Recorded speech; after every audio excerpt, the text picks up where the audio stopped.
Енді таңғы асқа сырниктің орнына осы кексті дайындаймын. Өте оп-оңай дайындалады.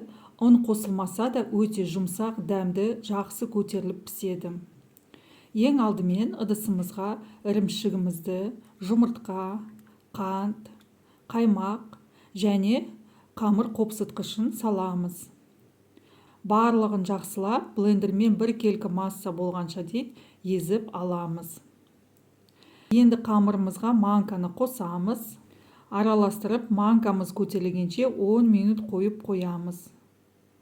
10 минуттан кейін қамырымыз қою қаймақ сияқты болады. Формамызға салып шығамыз. Қалаған формаларыңызға салсаңыз болады. 180 градуста қызып тұрған пешімізге 30 минут пісіріп алатын боламыз. Осындай өте дәмді кек шығады. Менің балаларым тез арада 5 минутта барлығын тауысып жеп қойды.